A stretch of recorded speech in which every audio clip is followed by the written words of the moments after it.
महाराष्ट्र के मुख्यमंत्री देवेंद्र फडणवीस के जन्मदिन पर 22 जुलाई को नागपुर के रामनगर स्थित श्री राम मंदिर परिसर में भव्य श्री लक्ष्मी नृसिंह महायज्ञ आयोजित होगा। आयोजन समिति ने इसे सामाजिक समरसत्ता और जन कल्याण का संदेश देने वाला धार्मिक आयोजन बताया है। मुख्यमंत्री देवेंद्र फडणवीस के जन्मदिन के अवसर पर 22 जुलाई को नागपुर के रामनगर स्थित श्री राम मंदिर प्रांगण एवं क्रीड़ांगन में भव्य श्री लक्ष्मी नृसिंह महायज्ञ का आयोजन किया जा रहा है।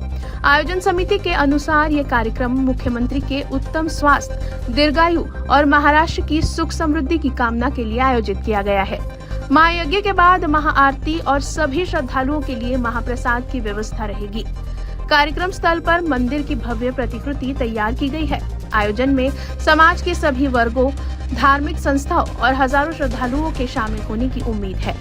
समिति ने सभी नागरिकों से परिवार सहित उपस्थित होकर सामूहिक प्रार्थना में सहभागी बनने की अपील की है।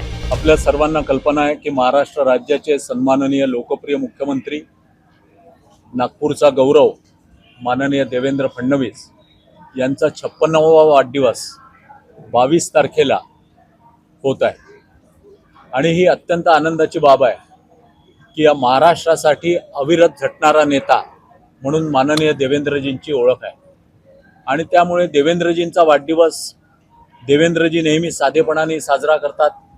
वर्तमानपत्रात जाहिराती नको, माझे होर्डिंग्स लावू नका असं त्यांचं स्पष्ट आव्हान असतं, परंतु सामाजिक काही ना काही प्रकल्प करावे, कार्यक्रम करावे अशा पद्धतीचं त्यांचं आव्हान नेहमीच असतं आणि त्या आव्हानाला अनुसरून आम्ही सर्व मित्रमंडळींनी यावेळेला असं ठरवलेलं आहे की माननीय देवेंद्रजींचं कुलदैवत आहे लक्ष्मी नृसिंह, या लक्ष्मी नृसिंहचा मोठा महायज्ञ हे करावं।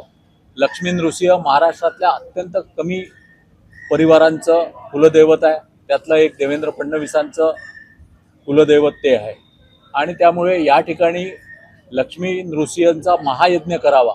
मग महायज्ञामध्ये नुसता महायज्ञ करायचा कसा, तर देवेंद्रजी 56 वर्षाचे होत आहे आणि 56 वर्षाचे होत असताना मग 56 वेगवेगळ्या समाजाच्या प्रतिनिधींना घेऊन हा महायज्ञ करायचा असं आम्ही निश्चित केलं। 22 जुलाई को होने वाले इस महायज्ञ के जरिए धार्मिक आस्था के साथ सामाजिक समरसत्ता और जन कल्याण का संदेश दिया जाएगा। आयोजकों ने सभी नागरिकों से अधिक संख्या में शामिल होने की अपील की है।